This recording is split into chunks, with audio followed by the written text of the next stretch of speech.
now about 40 years old, and what I want to tell happened to me about 20 years ago.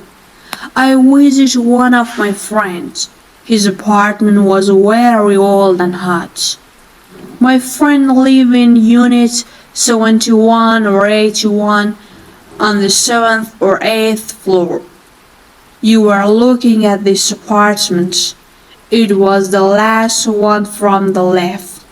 One day in summer, my friend said that he had no plans and that he was empty of blood.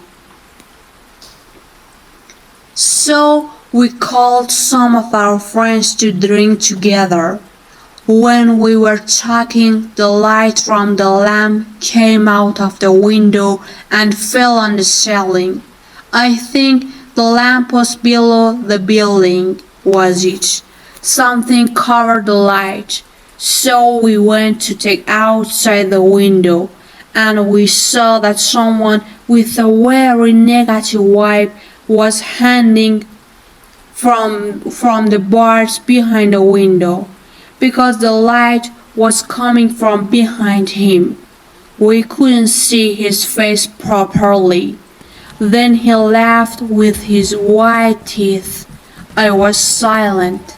At that moment we were so shocked that we couldn't speak at all. Suddenly one of us took an empty bottle and attacked the window. He shouted, "I'm going to kill you, you bitch!" But that scary creature left the apartment after a few minutes. We went to see where he went, but we couldn't find him. We could only hear the sound of pounding footsteps, as if he went down the stairs, that is according to the sound of his footsteps. He could only have gone down the stairs, as if to the first floor. He had arrived and was wandering around, so we went down the building to look for him. But then we all got scared and we quickly returned to my friend's apartment. He laughed, but when we arrived near my friend's apartment until we were both shocked. The distance between the end of the corridor and the window of my friend's apartment was very big. No normal person can jump from that distance from the window into the corridor, because he will definitely fall down and die. We thought maybe someone wanted to commit suicide. He jumped down from behind the canvas of the apartment, and when he fell down, he grabbed the window guard, so we went down to see if a body had fallen there. But there was nothing there. There were no signs. After that experience, I never went to my friend's apartment again. There are streets and alleys. This story is about a young boy who decides to spend the night in an empty house that looks scary. A young boy named Mitchell lived in a small town. One night, he came across an empty house in the dark and lonely street of the city. The house looked like an old, living palace with rotten glass windows and muted wooden doors. He always seemed depressed and had hidden his strange secret over the years. Mitchell always looked at that house with affection, but never dared to enter it. But this very night, with a decisive decision, Mitchell decided to go inside that dark and scary house. When he opened the door, the smell of dampness and oblivion rose from inside. Suddenly, he felt a terrible panic, but he stepped inside. Mitchell scanned the house from room to room with sword. fearful steps. The rooms were full of fabric knots, old clocks and empty photo frames. But none of these rooms gave him a mysterious answer.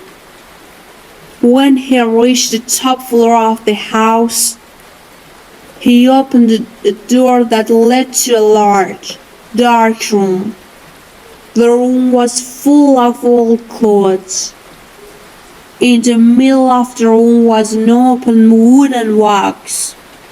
Mitchell opened the box with trembling hands.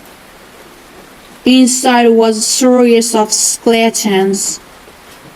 But apparently these skeletons were not dead. Their eyes shone with a velvety light. "Welcome, Mitchell. We've been looking for you," skeleton said. Mitchell was overcome by fear and fell into the embrace of darkness. But suddenly everything went dark and he couldn't see anyone. Despite Mitchell's best efforts to escape, he was never seen again. All that was left of him was a letter that he carefully tucked into his pocket. "We always waited for you, Mitchell, but now you're ours." And since Mitchell was never found, this story remained one of the city's darkest and scariest secrets. In a small town located deep in the woods, there lived a man named Victor. Victor was tired of the hustle and bustle of the city and decided to move to a house near the woods. But what he didn't know was that the house he had chosen was home to a vampire. Victor had just moved to his new house when a dark and rainy night, an unfortunate incident happened.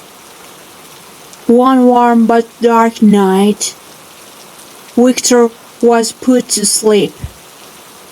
But his sleep was disturbed by a frightening noise from outside the windows. When he opened his eyes, Victor saw a mysterious man covered in shadows standing in his room. But that man was nothing more than a human being. His eyes were red and bloodshot, and his hands were full of blood. Victor tried to get out of the room as fast as he could, but he never got a chance to escape. With a quick movement, the vampire man pulled Victor towards him and began to consume his blood.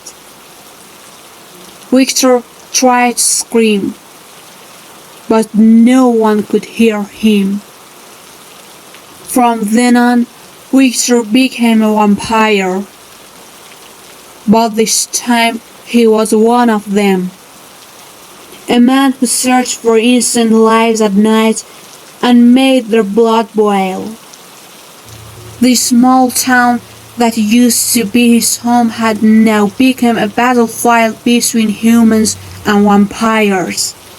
But will Victor ever escape this destruction and bloodshed, or will he become an exterminator?